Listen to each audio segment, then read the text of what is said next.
Hello, everybody. I'm Tasharia, I'm Tasha, and and we're we're the the Turners. Turners. And welcome to Turner Talk Podcast. We have a very special guest today. I mean, every guest is special, and so I guess I should stop saying that. Well, we do have a special guest. They're all special. That's right. Yeah, So, but she's a special guest. How are you doing? Um, you go ready? ahead. Yeah. Okay. This is Alexus Owens. She's an author and a speaker, a motivational speaker. She's taken her own life experiences and trying to help other people um, find their way, Mm-hmm. which is awesome because a lot of people, they won't even tell where they came from. They Right. just go with what you see now, not where I've been, what I've been through, but look at me now. Right. And I think the journey is just as important as making it to where you are. Mm-hmm. So she's wrote a book. We'll be giving it away during the. I don't know if you can see it. We'll be giving it away during the podcast to a very special listener, viewer, however you want to call it.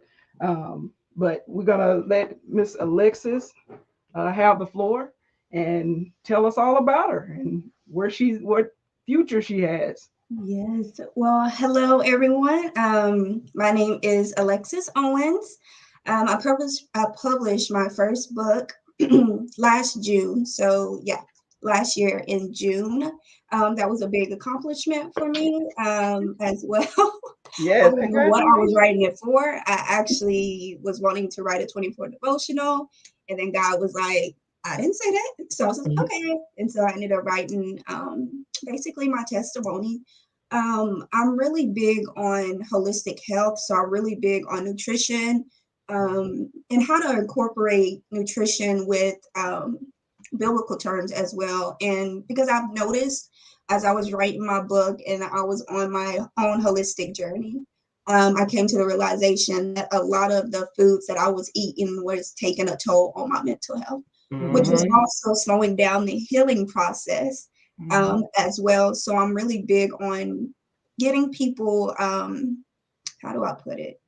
Transforming their minds, not just by the natural, but by the spiritual as well. mhm, So helping them navigate why do they eat this way, what foods are causing this to happen, but also um, if somebody were to come to me and be like, hey, I want to go work out or I want to eat right, my first question is why? Why? Because a lot of Mm-hmm. times, people will say, oh, I want to do this for somebody else. And I was Mm-hmm. like, no, I want to know why you want to do it. So, because mhm, I don't want to enable a bad habit. And Yep. so, yeah, I'm really big on the whole person. And that's how God was. He focused on me as a whole. Mm-hmm. And he's taken bits and pieces. And as time goes on, he is unraveling a lot of things that now it's becoming transformational. And I just want others who are my goal in life is just to help others be transformed so they can be that resilient woman, bounce I back, know that's be right. world changers, whatever the case may be. mhm. So, That's beautiful. I love it. It's you can just you feel the strength that you yeah. have, garnered up to this point. Mhm. So tell people where are you from? Like how was your upbringing? And we both read the book and we were like, This is good. this is really good because now I'm gonna go. Let's answer that part, then we'll get to the part two. And just we just We'll put it all together. go give us our step.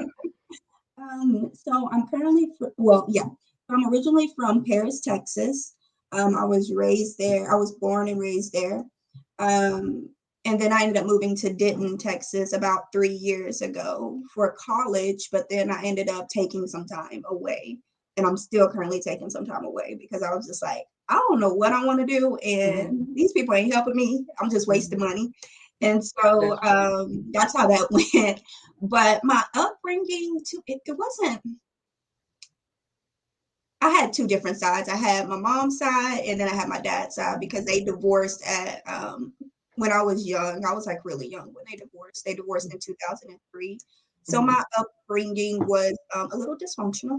I would say that because I was trying to balance out both sides of the family. Mhm. And I realized that I had both my mom and my dad's personality. So trying to navigate that and figure out who exactly am I now Mhm. that they have split. How does that work out? But yeah, so my upbringing, on my dad's side, there was some, I wouldn't say poverty, but you can tell we were struggling financially. Mhm. But on my mom's side, it wasn't like that. Like we were well taken care of.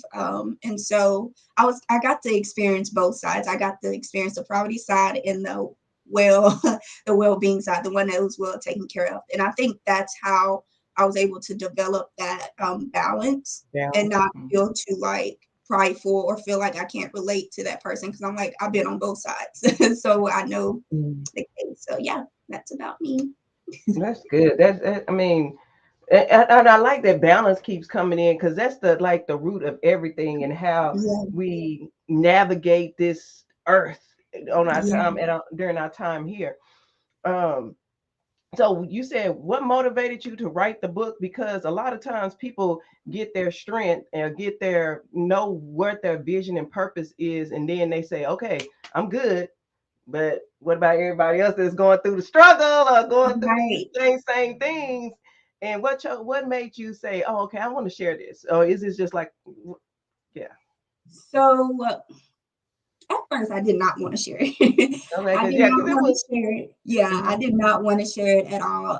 I was speaking about it because I did have friends that I had developed, and I joined a church, mhm, Faithfield Church, in Louisville. So I joined them, and I was talking to them, but I was comfortable talking to them mhm, because they were very non-judgmental. And so when it came to writing the book, I was just like, okay, now I'm not just talking to them. Like now I'm about to talk to everyone. Like now mhm. everyone, even the ones that probably that's not for me, who just wants to use it as a weapon. And so I Yeah. was just like, Lord, how am I gonna, get through this? And so I had a friend who the background we could relate to. She motivated me to write the book. And then my pastor, he's also a business person as well. He's really good at helping people develop their own gifts and talents and being able to help them write books. And so one of the things is as I was writing the book, some things happened. So like for instance, the abortion. Mhm. One of the things I had to do was research. And I found myself getting very angry to the point where I wanted to then end up turning the book into an argumentative book. And I was just like, no, that's not what this book is about. Mhm. This book is not about that. It's just about sharing my testimony. And Mhm. whoever receives it any type of way, that is not on me. Mhm. And so I just continued to pray. I continued to pray, but I also had to trust that, okay, if God is telling me to write this book, then he knows I'm in the right place mentally to be Mhm. able to relive certain things Yeah. without falling too much in or falling back or getting back down to that place that I was at, which was Mhm. rock bottom. So I had to trust in that as well. But Mhm. also what really helped me is that I had to keep a person in mind. Yeah. One of my good friends, she didn't battle the same thing, Mhm. but she did have trauma. And Mhm. so every time she would speak to me, the book was pulling at me like, this is why you should write the book. And so Mhm. I just kept her in mind. I was just like, okay, I'm writing this book for her and Oh, I'm that's. publishing it. And so that's really how it happened. That's how I kept going. So I was just like, I gotta write this book for her. Mhm. And then it ended up then I just ended up publishing it. So I did have to That's keep her good. in mind. Right. That's Yeah. good. That's That it. is real good because it took the strength, and a lot of times, we can get more success if we have a good motive or reason or Yeah. why behind it. Just Right. like weight loss or whatever it may be, if you have a good why behind it, why am I doing this? Because it got to be greater than us. It has to be something that's large enough for you to continue through the storms. You know what I mean? So Yes. that's good to hear. And she had said something in there, and I We totally can't went. tell the book because, but It's hard. It's hard not to tell it because it's really a great book, Mhm, and it's Mhm. something that can help everybody. I mhm, mean, it's just, I don't know, but we're, like I said, we're gonna be giving one of the copies away in the live sometime during the live. So y'all stay tuned, stay on there. And for those who are just now joining, thank you everyone for being here. We are recording for Turner Talk Podcast, and we have Alexus. What are you doing? And Alexus Owens here, and she is an author of The Walk to Recovery. And one of the things that resonated with me is like it's like you all we all, a lot of people, I can't say we all, we steady searching for something. We're searching for something and searching for something, and it just seems like I say on my morning live streams, I say if we keep looking back, how we gonna keep doing is going in a big 360, you know. So do you want to speak on that and how you got off the train of, you know, that hamster wheel kind of, you know? Yes. It took community. It took community. It took me surrounding myself with people who also been through something and made it to the other side. Oh Because if you're surrounded by people who, it's just like, well, that's just how your life is, just deal with it. And, it's hard to get out of that environment. Yeah. So surrounding myself with people who are motivating me, who are pouring into me and telling me, hey, you do know that you can get through this. Like you still have purpose. And then just telling me because one of the things that I had a hard time doing is recognizing my strengths. I had a hard time recognizing just how much I have improved and the progress. So you just need that outside help to, that outside to be like, you're actually doing way better than what you think. Yes. Yeah, like you're actually doing way better.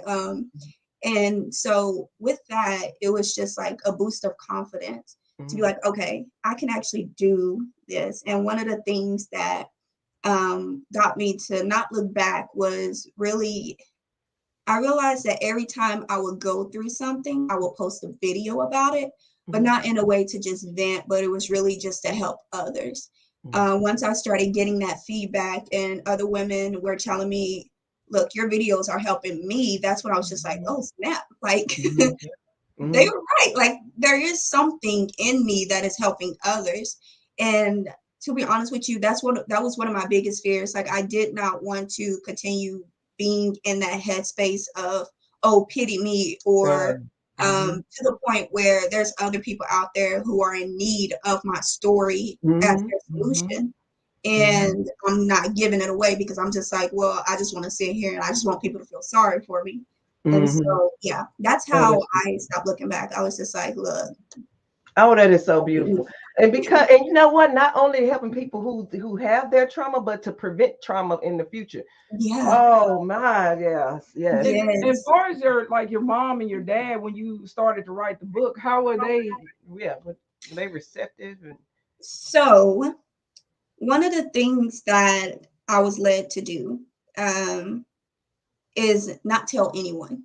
So I only told a few people, just because of how vulnerable I would have to be. And because it was a delicate subject in a project, I had to make sure that there were certain people who couldn't really talk me out of it, but not only talk me out of it. And I don't believe my mom and my dad would talk me out of it, but during that stage in my life, I was also that type of person where I wouldn't do anything unless I got somebody's approval.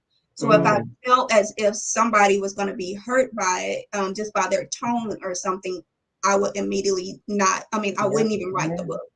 And so with that, with my mom, I knew she was going to have a lot of questions. But afterwards, once I posted it, she was actually very supportive. She didn't have any questions. She was just like, it's your story. And that's that. So I was like, oh, okay. So literally, right. Like, oh, okay. But, and now my dad was the same way. He was very supportive too. Now, my mom, she actually knew about it. She knew about everything. So it wasn't a surprise to her. It's just she didn't know that I was going to actually tell everyone. So that wasn't a surprise to her. It was a surprise to my dad. He was just like, what? But he was still he was still proud of me that I was able to accomplish this. Now, would I do something else to where I might go into hiding again? Yes. Not because it's just for protection. It's just to make sure that I don't have any influences stopping me until I see the finished product. And then I'm like, okay, by the way, hey, I published another book. So after you wrote the book and people were able to get it and read it, and I know you post some of what the book was about on your Facebook. Have you received any negative feedback? I have not received any negative feedback. I've had some family members who were hurt by it, not because of the fact of I had an abortion or any of that. It was just the fact I didn't tell them before telling everybody, because I told everybody at the same time. I didn't like work my way up to like telling the world. And they didn't like that part. But other than that, they were very supportive. I haven't really got any negative feedback. It really has only been positive so far. If there is any negative feedback, they haven't said anything to me. So it's like, whatever. Yeah, because when you wrote about how the atmosphere when you were walking into the clinics, and then just how your expectations are when you go to the different places, would be, it was like, I mean, it almost took my breath away, because it's unimaginable how people can, treat other people. They saying, "Oh, this is your right." I mean, and you got pro-life, pro whatever, whatever. But the simple fact remains is you are a human being. So the same human being that they fighting for not to, whatever. You are a human. They are a human being. Whoever's going in there is a human being. So don't they deserve the same respect and the same support that anybody else would? I mean, like, just because you don't agree or you don't feel like that or whatever, and because you could change. Like right now, you say, okay, this is what I feel like I needed to do, but I may not do the same thing 20 years from now, or whatever the case may be. The same, that we are all human beings and deserve that respect enough, that I don't know. Yeah. And I think a lot of times people get so passionate about things to the point where they don't realize that it can get very disrespectful what they say to people. Because at the end of the day, there is a lot of teenagers that comes in. They're very vulnerable. They're like, their minds are very fragile. So you really have to watch what you say to them, especially in that moment. Like, they're dealing with a pregnancy. So if you're coming at them already trying to guilt shame them, it's like, what do you think you're actually accomplishing? Like, even if you even if you guilt them into not doing it, it's not going to help, because what do you think they're going to probably do once they leave that clinic? Like, they can hurt themselves, they can hurt them, they can go somewhere else and try to get it illegally done. So it's just like, you can if you really truly care about the person. Me personally, I just care about their mental health. I want to know, because at the end of the day, I can tell you, hey, you got to keep this baby. But if you're not in the right mental state, like, it's like, it can be even more detrimental. So it's just like, you just have to really watch what you say, especially when you're passionate. Be mindful of who you're talking to. Be mindful of the state that they're in. I understand, like, you don't agree with it, but be mindful, because you don't know that the words that you say can be like their last, like, boom, before they just explode. And then they go through having a child, and then it ends up poorly for the child or whatever. And then just the fact that we as human beings need to respect each other for whatever, whatever the case may be. And then if there's a disagreement or whatever, there is a way to communicate in which both parties can express themselves and be respected at the same time. And like she was saying, you got people that, okay, you don't want them to have this done, but I'm sorry, go ahead. No, I'm go ahead. I was agreeing before it came out. You don't want them to have this procedure done, but that's why we have so many children being abused, being starved, and meeting their demise at the end, after the fact. You understand what I'm saying? Because they were shamed or wasn't able or didn't have the money to get this done, but they end up taking their child's, Right. taking their child's life. Maybe, probably not. We just go. We know, just going Yeah. out. Yeah, It's Like so the mental sensitive state. now yeah. because there are strict rules and regulations now, and people are like, well, if it just happened, I hear it so much. Like, if this happened, I'm gonna have to go to Mexico. I'm gonna have to do this. I'm gonna have to go somewhere Mhm. where it's oh my gosh, and it's just very And frightful. It's very and I frightening. can't remember what state it is, but I heard it the other day where they're trying to make it to, even if you go in and buy the pill at CVS, that they're going to prosecute you for Well, so murder. why have the pill You now? know, but it's the federal law they were saying that have to ship them to the states. But if you go and buy it, the state is gonna prosecute you. Yeah. And I'm like, It's like crazy. And it's that's like, yeah. I know like there's I forgot where I saw that, but I know like there's a point, I think it's in Texas, where say for instance, if a doctor ends up performing the procedure and somebody knows that this doctor performed this procedure, if they go and snitch on this doctor, they can get paid for it. Like, and I'm just like, because and then they can get prosecuted. And I'm like, are y'all serious? Right? Me personally, they can't fool me. The people that makes those bills that do those laws, it's not to help. It's not for the well-being. It's for control. That's what it's always for control. And they can sugarcoat it all they want, but they can't get past like the judgment is there, the discernment is there, and it's just a control thing. It's a power thing. It's a control thing. And so it's disgusting, to be honest with you. Exactly. And one of the things that I would like for you to talk about is, like being a very spiritual, or I don't want to say a religious person. I don't put words in your mouth, and having that inner turmoil with that decision. Like, in how do you feel now? So the way I feel now, like, of course, I understand why people believe abortion is wrong. I'm not oblivious to that. But I think, like, for me personally, I also have to realize that God still accepted me. Yeah, God still that's accepted the me. He most still important loves thing. me. Yeah, so it's just like I can't really focus on what other people are saying when He's telling me I love you. I'm still calling you for greater. Like I'm still doing things, and so I'm still doing things in your life.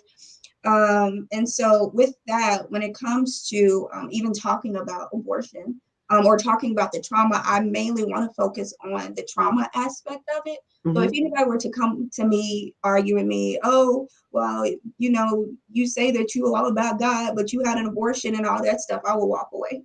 Exactly. Because That's it's good. just like Exactly. I'm not here to argue with you. I'm not here to redeem myself. I already been redeemed, so it's just like I'm not going to sit here and try to basically defend myself to you. Thank But you. one of the things that I will say is that the only thing I really care about is helping young women who are going through it, who has been like whoever is going through it, who has been through it, or who or to just prevent it in general. There's a lot of I feel like this book can be a really good sex educational book, Exactly. so that can prevent it. So it's just like I have to bypass all of that. I have to forget the critics and just focus on what needs to be done, and that's helping and preventing trauma, That's helping it. people heal from trauma and preventing trauma from happening. Because that's all I care about is the mental state. If somebody were to be like, "Are you pro-life or pro-choice?" and I was like, "Look, I'm just here for the mental state. I'm just here to help people. You can do all that. You can protest. You can make Yeah. your signs all you want to over there, but over here, I will take this woman aside and see how she is." Because how you can handle this, it may be fitting for a completely different situation. Like, I knew somebody who was in a car accident. They didn't want to drive for another 20 years. I don't know exactly, but it's a trauma. And Yeah. and there's a way and there's steps to get past that, or those are things, or there's techniques to get past those things. I ain't gonna say, I'm not even gonna say get past and get through, you Yeah. know, get through. And do you have children now? No, I don't. I pray to have a few. I do pray to have a few. But no, I do not have any at the moment. Okay, let me read this, y'all. Thank y'all so much for being here. I appreciate everyone in the chat right now. We are speaking with author and speaker Alexus Owens, and I just want to read the back of the book. The book is just beautiful, y'all. We will be giving that one in the podcast today, so stay tuned for that. So I like this. It says Alexus Owens is a small town girl from Paris, Texas. Shout out to Texas, baby. You already okay. Get it together. Excuse me, I got yeah, I'm recovering from whatever this is. She is known for her inspirational messages on her social media platform called Message from Lex. In this book, she shares her own journey to recovering from 8 years of emotional trauma. After discovering that food played a critical wait a minute, I'm just adding word that food played a key role in her mental health. She is dedicated to teaching young women how to achieve optimal health by adopting a holistic lifestyle. She believes that anyone can develop a resilient mindset, and all that is needed is a shift in perspective. Mhm. Oh, I love it. I love it. So speaking on the holistic and the health aspect, tell us more about like what like the fundamentals. I'm like looking at Whole Foods completely different than since we started like a health journey. Mhm. And it's been hard. Yeah. It hasn't been that hard for me. It has for me. I mean, like, I, that is something I understand that literally during writing my book last year, that's when I started basically discovering about holistic health. I got with one of my friends who is a holistic mentality coach. mhm, So she also helped me, and she made me become aware of a lot of things. And so with holistic health, it's just focusing on the whole person, not mhm, just one aspect. So it's almost like, say, for instance, if I were to eat something, even mhm, though, like, yes, I'm hungry, and even though I know that might taste good to me, but let's be real, if my digestive system is just like, I cannot have that. mhm, And it's like, once your digestive system get a hold of that food, I know you probably heard the saying, your gut is like your second brain. mhm, And a lot of times, what happens is that we eat certain things that can affect our digestive system, which then can affect our mentality. mhm, That's why a lot of people who eat so much, then they just end up falling asleep. And that's one of the mhm, things that I wanted to talk about in the book, because I was just like, well, if you're always tired, you're never going to have time to actually want to put towards healing, because you're always so tired. Your judgment is off. yeah, You're impaired at the moment. You're mentally impaired. mhm, And I also realized that even just spiritually as well, my prayer life, mhm, when you're mentally impaired, you're also spiritually impaired as well. Like there's mhm, an imbalance there as well, yep, because you're not wanting to talk to God. mhm, All your thoughts coming in the way. You're either tired or you feel like you're unworthy. And mhm, so I had to put that in perspective. And I used to just say it was just food, but then I realized there's other things as well. mhm, Even just like, because of the trauma I had endured, certain things will become a trigger. So, like for instance, just a sound or mhm, watching certain things, I have to be mindful of what I watch. Yes, I want to watch it, but at the same time, it's like I know that there's something in there that can be a trigger for mhm, me as well, and it can like affect everything. And mhm, so, yeah, that's how I look at holistic health. Is about mhm, focusing on everything. What is that one external thing that can influence you entirely, not just one aspect mhm. of your life? So, yeah. Yes, that's, I mean, you know what? The thing about it is we start off with food because it has a lot of detriment. Like Yes. you like I love cinnamon candy, but then I would be like, oh, my stomach hurt all the time. I'll be like, oh, my stomach hurt. I'm like, why do I keep doing this to myself? This Yes. is not, and then we call them treats. Like, why Yes. is this a treat? And it does that, and I was like, man, and I said it hasn't been hard for me, that hard for me, like this go around is because like I'm tired. I don't want to be mentally bogged down, physically bogged down. And I think the way to get closer spiritually to my, creator Mhm. is for me to be I do my meditation there. I've been trying. I almost got it reeled in to do meditation and journaling and everything. Is to just try to eat foods that are just are what meant for just, that the earth grows. You know what I'm saying? Like they come up out the earth. And not that that doesn't include meat, but fundamentally the foundation of the diet is things that grow from the earth. And but like you said, there I like on my banner on my YouTube page is about mind, body, soul, and there's so many dimensions of wellness that encompass being a whole person. So Right. I love that you focus on holistic, like a holistic lifestyle. So I'm sorry, go ahead. No, I was just saying that Mm. it was that the food does have a big play because I now that I've been eating or trying, been working really hard on eating clean, it's a struggle. It's almost like trying. I don't know how, but I can assume it's like you're trying to get off drugs. It It's is. like monsters. I mean, I don't even know if they work, but I'm supposed to drink them. That's how I feel every morning. I'm supposed to have one.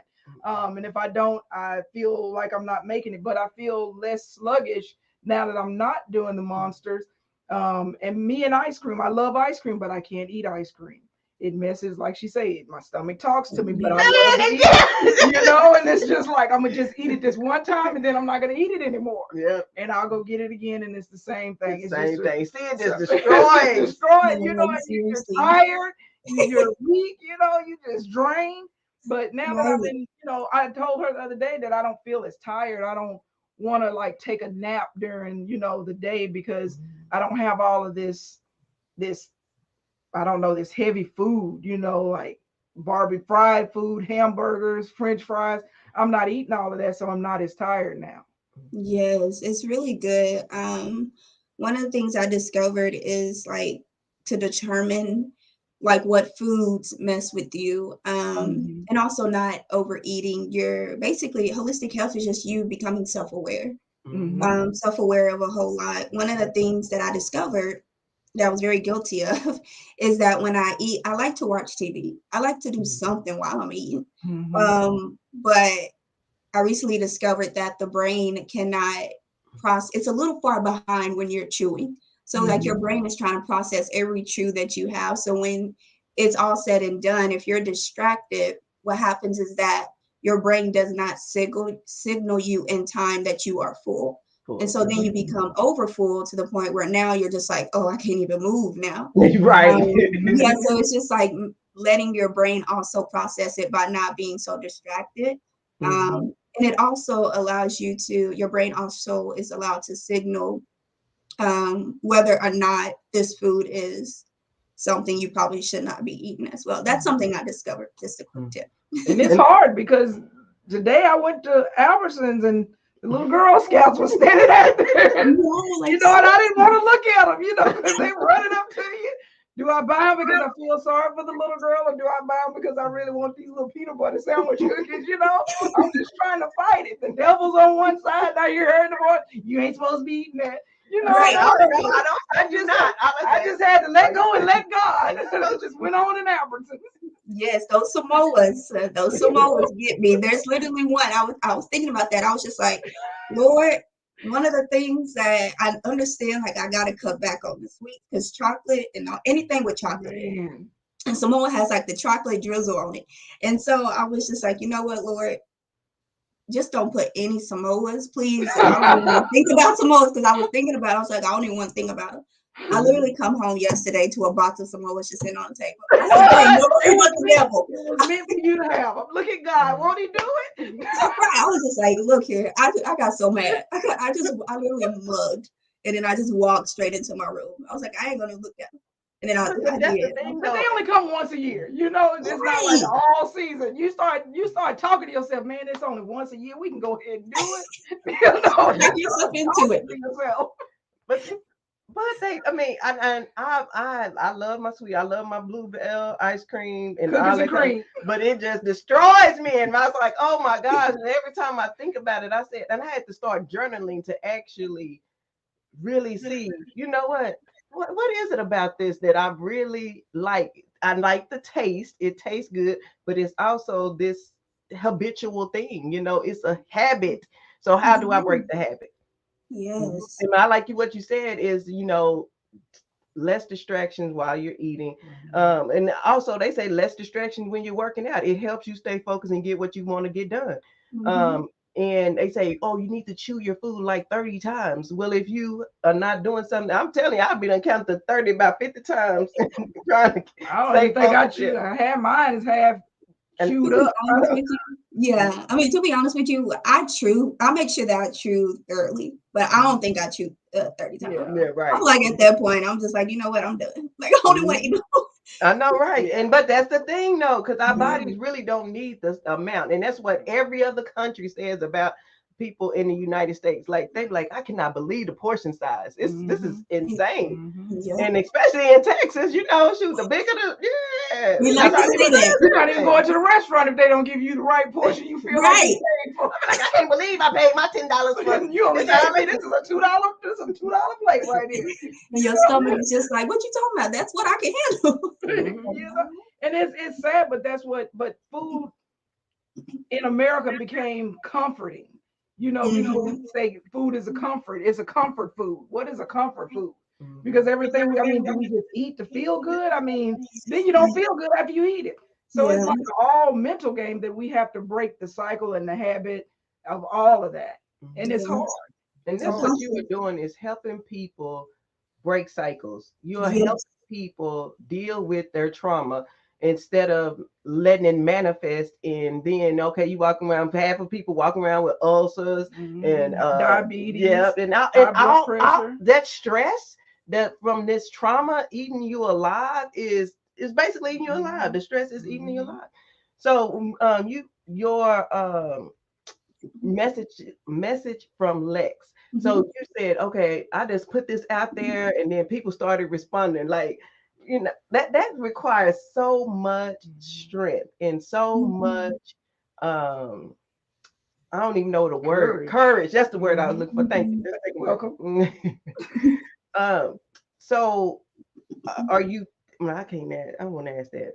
Or I was going to say, are you thinking about? You just wrote this one, but I feel like it's more to come. Because I'm like, what she said it was. She said she can't really talk. But it may not be another book, though. I think it is because the way she said it. Is it another book? Because I was listening to every word. I'm just like, hanging on. What she say?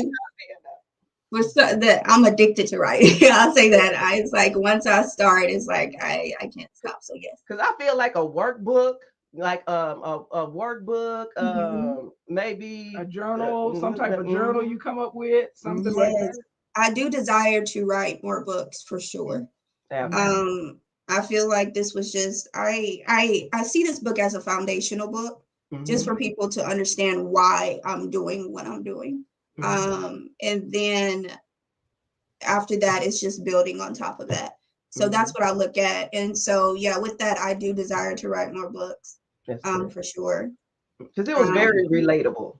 Yes. Even if we had never had the same experience, it was still very relatable. And you were very, I don't know, I felt like I was in the clinic with you, like the one where you were describing, people standing outside, and I felt like I was there. And for you to feel like you're actually in a place with a person by reading their story, that's good writing. To me it is, because like I told you, I don't read. And she'll say, you need to read more. I will tomorrow. And tomorrow came. And I read. I'm like, you beat me reading, but tomorrow came, So I did it. And I'm somebody said they get real bad migraines after they eat. That is, that's a terrible feeling. That is a very, yes. A lot of times, like from what I gathered in just my research, a lot of times it can be like a lot of pressure on your digestive system. It can also be an intolerance or a sensitivity to certain foods when you eat. And that's your body signaling like, hey, I can't eat this. So if they are experiencing those migraines, I would say, first, I'm not a doctor, right? But I would say, like, what I do is that when I eat a lot of stuff at once. So I mix stuff up. So I really can't determine what is actually causing a problem. So what I'll do is I'll probably eat that one thing just to see if that's it. If that's not it, then I'll like separate from all the rest of it. You can actually, one of my health coaches, she made me aware, hey, what you can do is you can eat, like for instance, I said something about eggs. She was like, you can eat some eggs by itself, and then wait, do not eat nothing else, and see if it has any effect on you. Because I was just like, I don't know if it's eggs, what it is, like what's causing the migraine. And I thought it was eggs, so I cut it out. But then once she gave me that advice, I ate the eggs and I didn't have that problem. So clearly it wasn't eggs that was affecting. It was something else. So I would say for sure, if you are having those migraines after you eat, that is a clear indication. Either you have a sensitivity to the food that you're eating. And if you have a sensitivity to the food that you are eating, you can also get tests done. I know they have like certain tests that you can do as well to go see exactly what the problem is, because that is not normal. Right. Food is not supposed to make you feel bad at all. It's actually food is actually supposed to give you energy. It's not supposed to drain you of the energy. So if it is draining you of that energy, if it is causing certain bodily malfunctions, then there's a clear indication that your body is experiencing some type of I always say a system malfunction. Like there's something in there that's foreign that your body cannot handle. Almost like you gotta, yeah, it's almost like how in a car, there's trucks that you have diesel trucks, and then you have just like regular gas. If you put the wrong gas in there, it causes malfunction. And you won't really, if you're not paying attention, that's another thing. If you're not paying attention to which gas you put in there, then once you get done and you try to start that car, you're like, what's happening? Or your body starts to signal that. So yeah. And so I am a health and fitness coach, but I'm not acting as one in this capacity at this moment. But there's elimination diet where someone was to help you structure something to help you identify what you are, what may be causing some sensitivities or may be causing some reactions, that you may be having some sensitivities to, or maybe causing some reaction. And it could be a combination of things. Or now eat this and this, because some people, eat all kind of fruit. Even some fruit combined, could cause some reactions. So. Yeah, they say it ain't never too much of a good thing. Yes, it can be. You drink too much water and be sick. Yeah. Yes. I have a friend that drinks too much water and her blood pressure is out the roof. But she can drink 2 or 3 gallons a day, and the doctor told her she had to stop drinking so much water. And that's crazy, because you would never think water would play. It's on me to drink 2 or 3 cups. I'm trying to get cups in. Right. It's almost, Lord. Right. And it just goes to show that your body, it knows we gotta give our body more. I don't know how to put it, but our body knows what it needs. It knows what it can handle. And I know, so we like to be like, we like to ignore the signals. We like to be like, it's just tripping. It's just tripping. Get used to it. But it's like, no, our body is telling us, like, no, I really can't handle it. So, I would say pay attention to your body. Yes, definitely. And sleeping, now that's that was my pivotal thing right there. When I realized how impactful sleep is, like on your brain function, because I thought I was, killing it for real. Like I am rocking life. You know what I'm saying? I only need about 4 or 5 hours of sleep. I get 5 hours, I feel like a rock star. But in essence, my brain wasn't functioning. Shooting on all that 4 hours sleep. You think you was a rock star? Everybody got jokes. But when you feel like, when you're able to actually get 8, 9, 10 hours of sleep, you're like, oh, man, I feel sharp. I feel sharp as a whistle. Like all of the things go into this wholeness that is just makes you feel like incredible. Like I feel like I can rule the world. I feel like that pink in the brain right now. No, like seriously. I told her that she needed more sleep. I like to sleep. I mean, I wake up knowing that I get to go back to sleep later on that day. It's just something I love. I'm like, man, nobody got time. I love sleep. That's what wakes me up in the morning. No, like seriously. Now she's getting it, so she's feeling better. That's good. Yeah, that's one thing. I love sleep. I love sleep too. I used to, even in high school, I would get up in the morning and I would be like, you know what, it don't even matter because I'm gonna go right back to sleep. Right back to sleep. My great grandmother, when I was probably about 11 or 12, she said, if you wasn't so young, you sleep all the time, I'd swear you were pregnant. You know, you sleep all the time. I'm sleepy. You know? Stuff like that. It's so funny. I don't think it is natural to be sleepy like Man, that. I love to sleep. I could just. She asked me, "What was your typical? What's like?" Her therapist had said, "What would be your typical day?" Yeah. That I don't have to get up. I can just sleep off and on. I'm like, this is it. Hey, I'm easy. That's a happy day for me. Right. Just get up, shower, eat, go back to sleep. You know, we had that snowstorm. Now I got my life. Oh yes. I'm just happy. I cannot. And I was like, this is it. All right, okay. That's my cousin talking about, yes, Tasha was always. Sure was. I love to sleep, man. Get up early and go back to sleep. Oh, right. I'm like, how much can I get done in this day? Like I would intentionally set more goals for myself than I could possibly achieve, just so I wouldn't like run out. Like, but that's not the way to go. Let me put that out there. That is not the way to do it. You want to set a realistic amount of goals, because then if you don't meet it, then you that's stressful. You know what I'm saying? So you and then, like I would be out of my mind. But anyway, and I used to be like, you don't want to take a nap? No, let's just take a little nap, just a little one.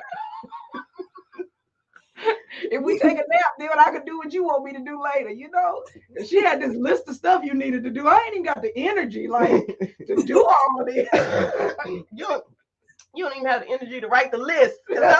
I'm like, what all do we have to do? Write it down, because that's less stress. Because you stress over trying to remember all that you have to do. Yes, I I told myself I'm not gonna stress over this stuff. It's gonna get done. It's gonna get done. There's people dying every day over stress. That's no answer. Everything. There's people dying every day. I'm not trying to be. Girl, she died because she was stressing about that laundry. No, ma'am. And see, I can't stand nothing. Sitting around, laying around. Everybody up when I get up. Okay, no. Everybody up when I get up. Or nobody. Yes, no. Ooh, Lord. Anyway, so we're almost at the hour. It seemed like time has just flown by. It did go by fast. I know. I'm like, this is like sitting around just talking. It feels like it. But you know what though? That's what I liked about what you said, is about community, because a lot of times people will talk about everything except for their trauma. Oh, I don't want to bother nobody. Or I don't want to. Oh, I don't want to hear what nobody has to say. So they sit around and talk about other stuff, but don't talk about these pivotal, have these conversations about trauma. And it's not that you want to dwell on it, but you want to talk about it and say, and you may have said, I was running and broke my ankle. Now I don't want to run no more. And then somebody will say, but you can still run. All you need is this protective thing, whatever, and still get that enjoyment, get them fresh, whatever the case may be. Right. And that's one of the things. Oh no, go ahead. Oh no, you can go ahead and go. Oh no, I was saying, like, the way you wrote the book, and the reason we started the podcast also is a lot of people are afraid to go and talk about what they're going through because of judgment. And your book, our podcast, it gives people resources where they can sit incognito in the privacy of their own home whenever they feel that it's time for them to make a move and get help from therapists, or you reach out to you and say, hey, I'm going through this myself. What can I do?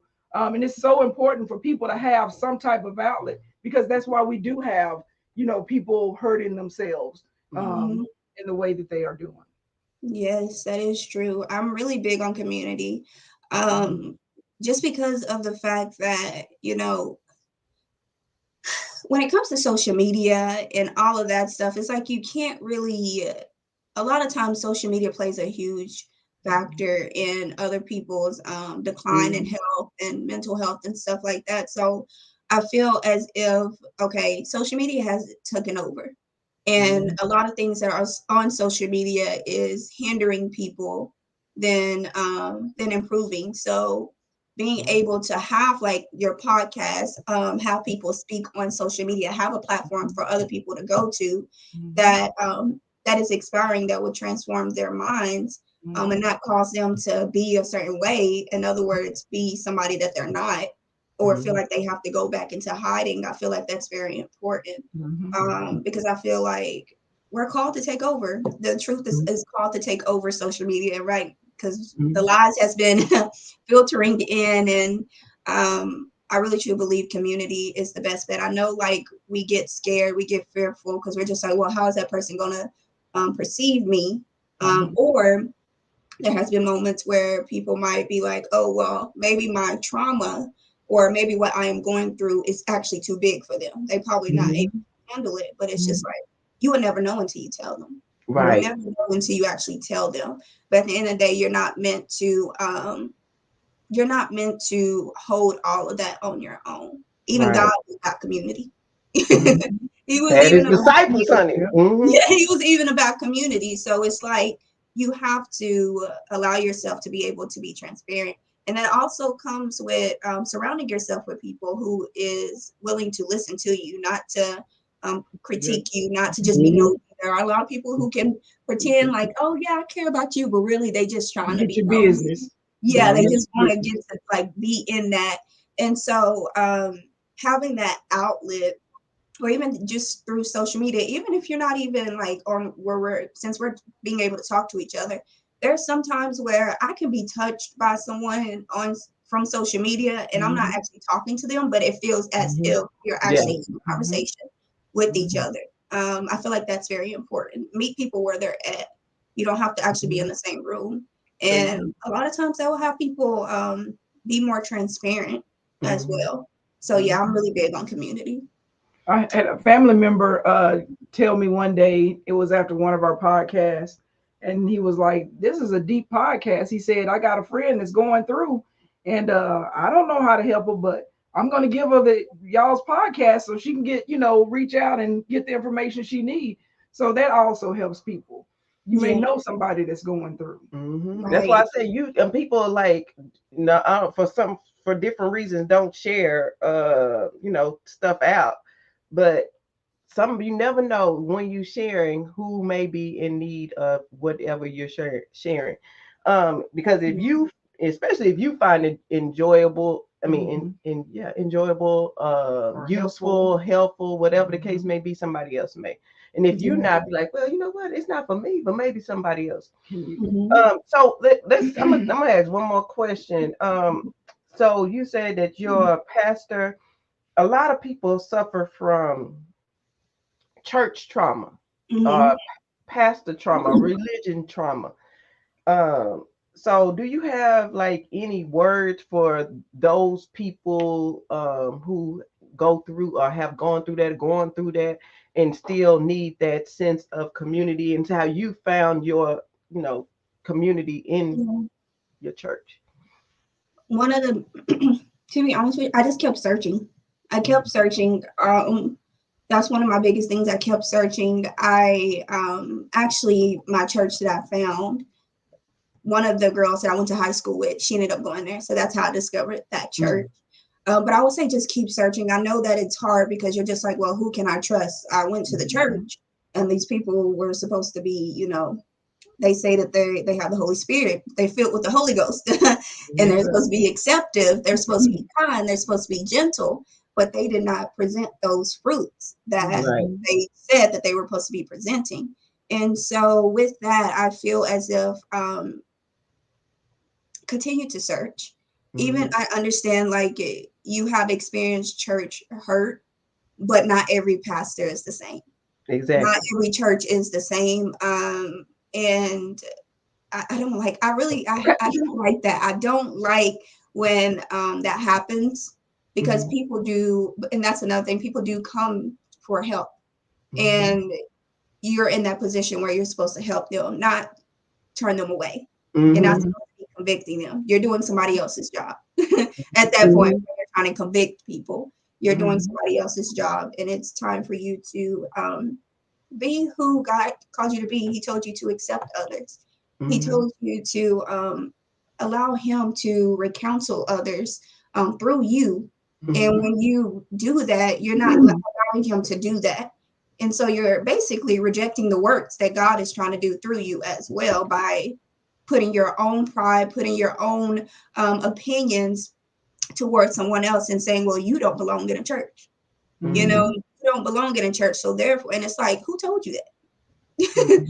Who told you that? Please let me Who put you in charge of it? Yeah, You know? who told you that? Yeah. Because at the end of the day, we all face judgment. That's right. We're going to face that day. And I don't think you have to say so on whether or not you're going to go, where you're going to go to. And so I feel as if, I would say just to keep searching. Keep searching. And I promise you, you will find what you're looking for. But do not give up. Do not give up. That's one of the things the enemy likes, he wants you to do. He sees that hurt and he will use it. And he's like, yes, I got you all to myself. And I would say push past that hurt, even if it's uncomfortable for you. Keep pushing, keep searching. I'm telling you. Just like I was searching for a church home and I found it, you can do the same. I have faith that they can do the same. So, yeah. Oh, I like that. Yeah, because like she was saying, I have my. We heard all your situations. No, she hadn't. But I'm just saying, you looked at me, so that means I gotta tell it. No, we have exactly about 3 more minutes left in the. But I'm just saying, I'm one of those people that, you know, I've seen some things and heard some things, you know, with preachers, and it's, we have a minister coming on in February, and I told her that, you know, the way you carry yourself, it touched me, because I don't really care. I don't really trust ministers, if you know what I'm saying. Yeah. But I was drawn to her. And like you're saying, people watch people, and you never know who's watching you.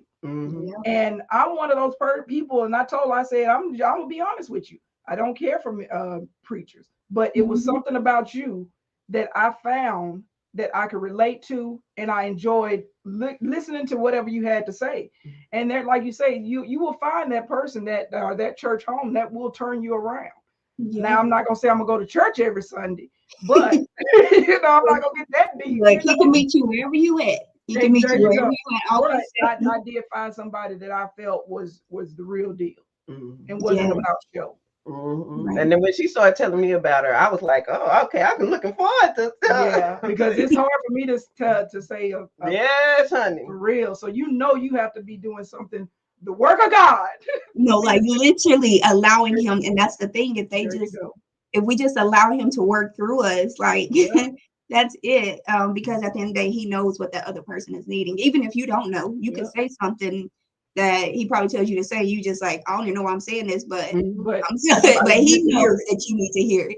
So that's why, and that's the thing. That's why it's very crucial for us to really be aware of the position that we are put in, what role we claim, and making sure that we basically abide by those basically those principles. If you're claiming to be a pastor, then do it well, do it to the point, well, in other words, I'm not saying be perfect, but do it in the image of God, if that makes sense. There you go. Don't claim to be that if you're not willing to actually be in that image, or if you're just doing it for control. And because no, that's not what he has called you to be. He called you to be that minister, that person that he can speak through to others.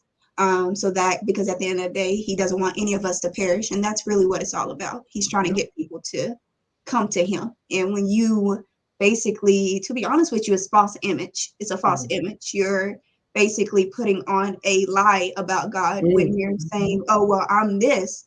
And you're speaking up, you're talking about the word, you're teaching the word, but it's not, it doesn't resemble God at all. Like you're not even feeling it. You don't even feel it. You're putting a false image, and he's just like, no, that's not, what are you doing?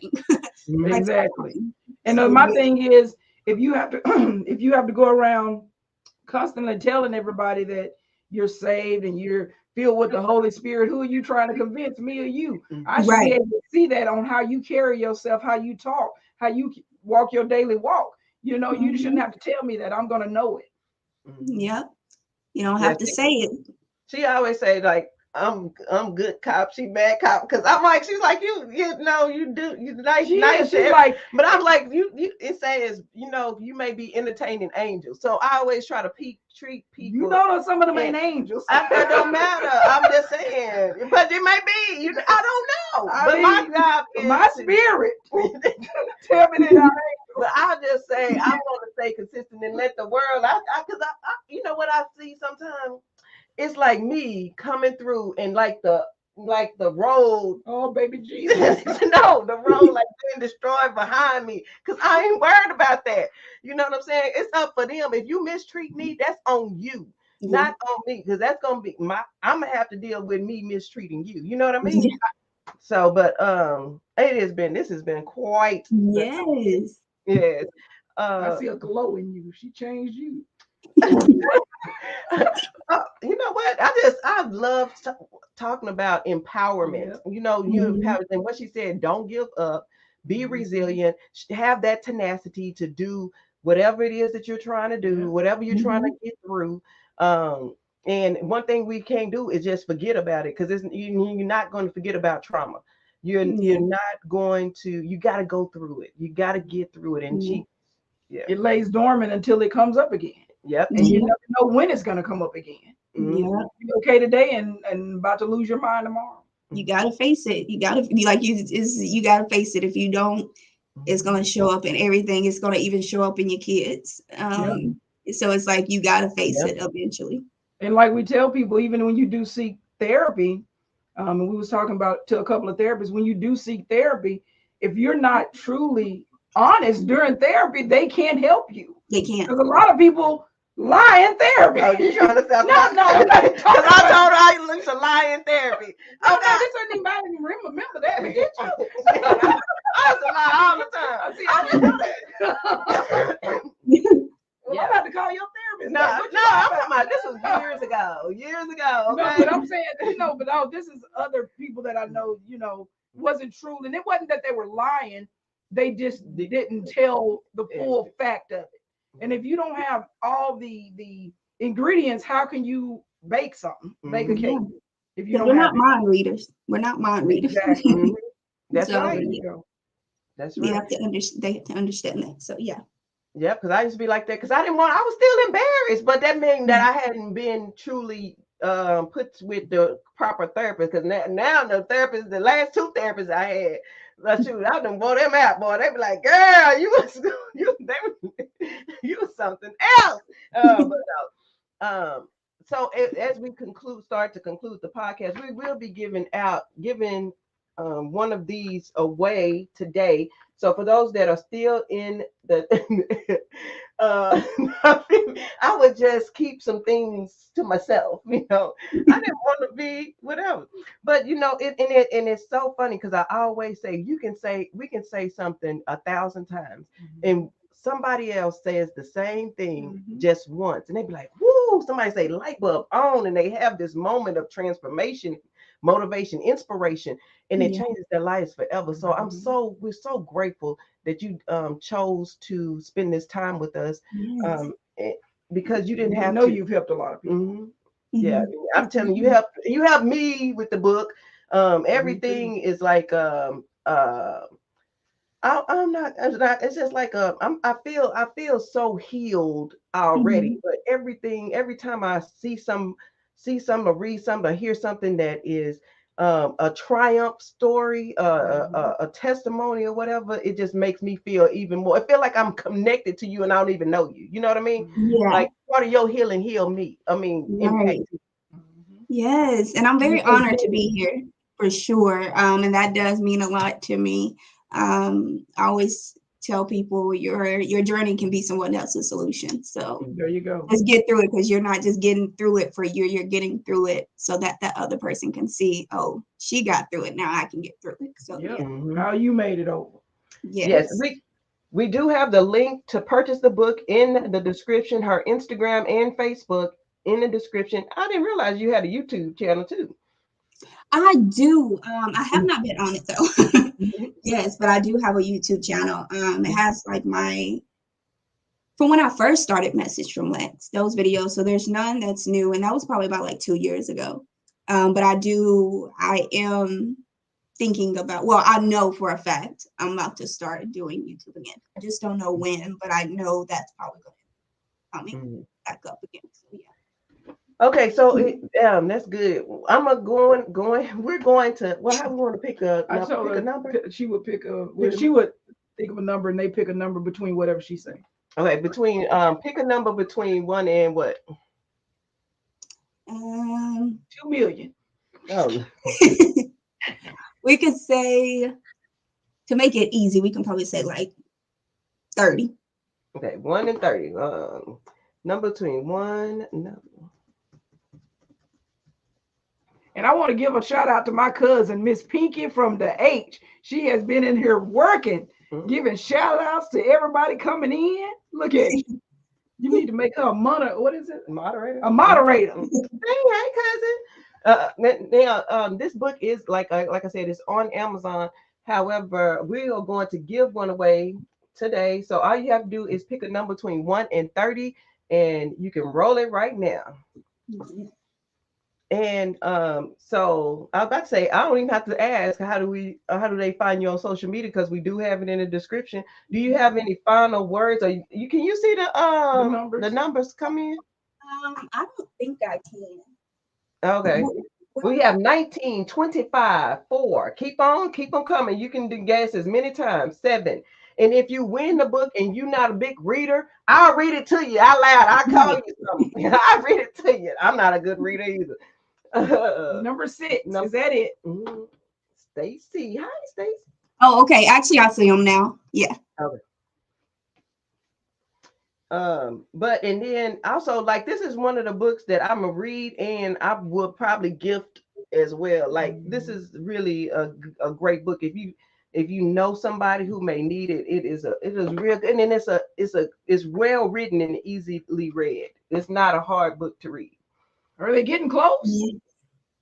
They are. Yeah, it's only 30 numbers. I'm trying to see who actually. They all coming in at once. It's kind of. I was trying to go through all of them. Are you looking on YouTube or StreamYard? Stream. Okay. Yeah.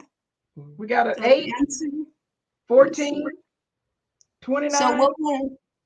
She can see. So when do I say the number that I picked? When you see who? Did somebody get it? Oh yes, somebody already got it. Okay, good. Who was it? Hold on, I have to go back to her name. So I picked. The number was 15. Okay, the number was Sweet 15. Sweet Ree. Sweet Ree. Wait a minute, hold on.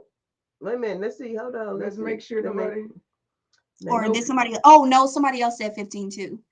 Let me see who got it first. Yeah, Sweet Ree, and then Ray of Sunshine. I can give 2 books. They both got it. It's probably right there together. Sweet Ree and Ray of Sunshine. If y'all hit me up on Instagram with your address, we can get these. We get 2 books sent to y'all. Yes. Yeah, because that's how much I believe in. You know what? Healing, restoration. And I love that you are not keeping it all to yourself. And y'all, what we talked about is like the surface of what's in the book. She just spoke about one of the traumas, but it's a lot packed in this book. Bone broth is great for I believe in my broth. Bone broth, chicken, beef. Chicken broth, something else broth he was looking for. Beef broth. Beef broth. I didn't know there was so many broths.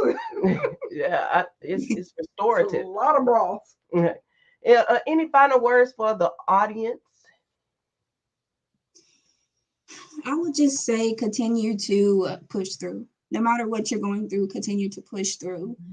Because look, it may not look like there's light at the end of the tunnel. It may not look like, there's nothing great coming out of this, but trust me, he can blow your mind. He can blow your mind. But also you can also do the same thing once you overcome that. So I would just say continue to push through. Like I said, challenges bring growth, and growth is proof of resilience. And so, in other words, do not shy away from the challenges. Do not shy away from the challenges. Let them come. Embrace the challenges, because you're only getting stronger. And tell you, you're going to be the next person. I'll say that you're going to be the next person who is speaking, and you're going to have someone come to you and be like, your book just transformed my life, or your testimony just transformed my life. So I'll just say, keep pushing. Keep pushing. Good. Oh yes, and now somebody's your cousin say she never tried bone broth before, and I'm gonna tell you what else you can do. Like cook your rice. If you cook rice, whatever beans, whatever you would normally use water for, like that, in broth, in the bone broth, and it is you're going to eat it. You can drink it, and all of that. Bone broth is amazing. You got me eating bone broth. And you ain't on no business, okay? Just keep it moving, eat and go, move on. I'm gonna need you to write out these ingredients before I partake in this. Like, because I'm still learning. I'm one of those people where I'm just like, I like something quick and easy, but eating healthy is not quick and easy. It's not quick and easy. So I was trying to make some lentils. They were so hard. I was like, oh my goodness. I was like, oh Lord. But I'm gonna have to retry and try to YouTube it. I probably am. Anyway, everything I do. Thanks everyone so much for being here. We appreciate it. We don't want to make the stream so long nobody will replay all the way to the end, because this is a podcast that I would like for people to play for eternity. You know what I mean? Yes. Yeah, even if you feel like, oh, I'm good, I'm past my trauma, whatever, that's good too. Yeah, but it's a remembrance. It's one of those. Yep, I don't even know what I'm going for there, but it's something that you can go back to. You can archive it and always have it in your resources. Right. You can pull it. You need some motivation, you go and pull it. And I think all of the Turn to Talk podcasts are that way. Yes. Yeah, because it's all about mind, body, and soul over here. Because without one, everything, it's kind of like not having a skeleton. Your body doesn't have the you won't have the stability. Yeah, there you go. Oh, look at my second half of my brain over there working. Hey, that's how it's supposed to be. I'm telling you, I'm on so much medication right now, but it's not like I'm trying to do all this holistic medicine. I'm telling you, if I take the Mucinex, I probably would have already been feeling better by now. But all this natural stuff takes time. But it would have been here with something hurting something else. You know that medicine say, well, if you take this, you could have liver failure. No, like seriously. You'd be like, look, it can cure this, it can cure that, and then it'll be like at the bottom. But just know it can be liver, it can be death, it can be all. I had a running nose. Now I need a liver transplant. How do you go? That don't even sound right. Right. We got us some natural medicine. It's like they say it's like Theraflu. They say it's gonna make the symptoms better. It's gonna make it better. Is it making it better? Oh yeah, I guess. I'm gonna make it better anyway, probably. And she's doing she's taking some other herbals and some what is it called, animal organs in a peel. We ain't going out those gut them and bringing them in here for to eat them. They're in peel form. But nobody even thinking that. Somebody was. I had to break it down. Right. Over here talking about they over gutting animals. No, like they have a whole status about it. He'll be waiting for people to hit them up. We good over here. No, seriously. Like his liver and stuff like that. So we're about to get all healthy like a new stallion. I'm sorry, I didn't even ask the audience if they had any questions throughout the podcast. If y'all have any questions, I'm gonna take 1 minute to just try to see if anyone has any questions for Alexus.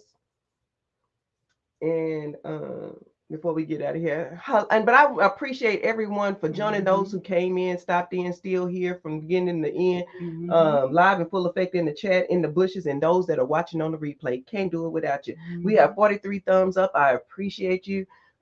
Thanks to those who shared out the live stream. That is very helpful in getting it out in the algorithm, because I don't want anyone who is looking for assurance that they can get over their trauma or not get over it, go through their trauma, get through their trauma to miss this.